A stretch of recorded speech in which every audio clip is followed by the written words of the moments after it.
500 years ago, there were people on both sides of the Atlantic Ocean, but neither knew about the other. On the western side, our side, the people had reddish-brown skins and lived in huts or wigwams. On the eastern side, in Europe, the people were white-skinned. They had learned how to build houses and large sailing ships, but they still didn't know much about the rest of the world. In fact, most of them believed the earth was flat. Then one day, a mapmaker named Christopher Columbus had an idea. Do you know what? I think the world isn't flat at all. I think it's round like a ball. Did you hear what he said? Did you hear what he said? He said that the world is round. Oh, He's crazy, man. I think the world isn't flat at all. I think it's round like a ball. The world's as flat as the brim of your hat, and that is very plain.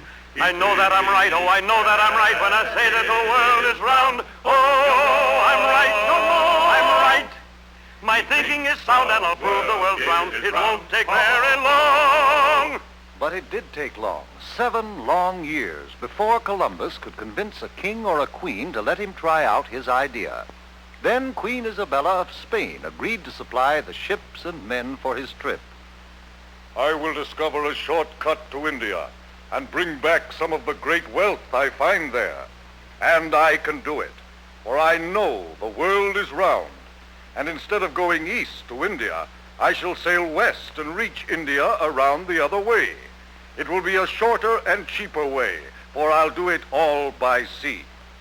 Queen Isabella provided Columbus with 3 ships, the Nina, the Pinta, and the Santa Maria. And on August 3rd, 1492, they set sail across the unknown Atlantic. High on the foaming tide, over the ocean, onward our ships will ride, onward, my sailors.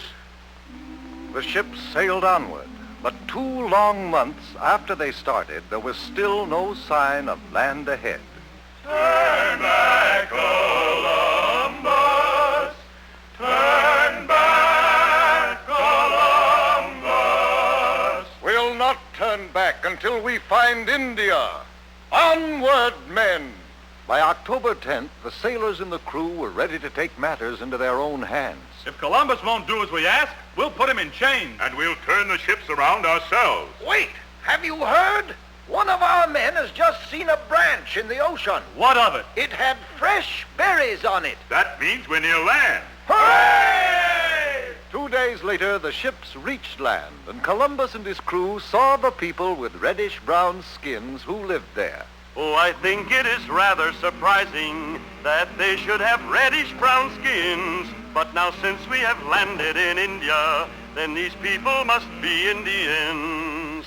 We'll call this part of India San Salvador, and I take possession of it in the name of the King and Queen of Spain. The people Columbus called Indians were very friendly, and they gave Columbus and his men many gifts, but not the rich jewels and gold for which they had come. For Columbus really wasn't in India at all.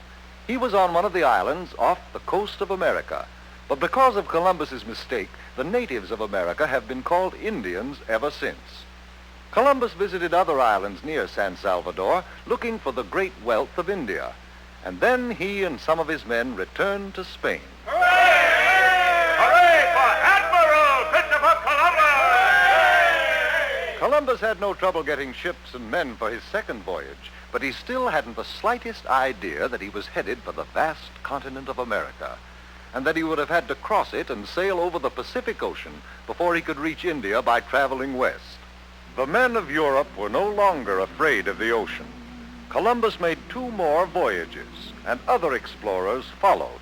But each year on October 12th, we celebrate Columbus Day, the anniversary of that day in 1492, when Columbus first sighted the land of the New World, America.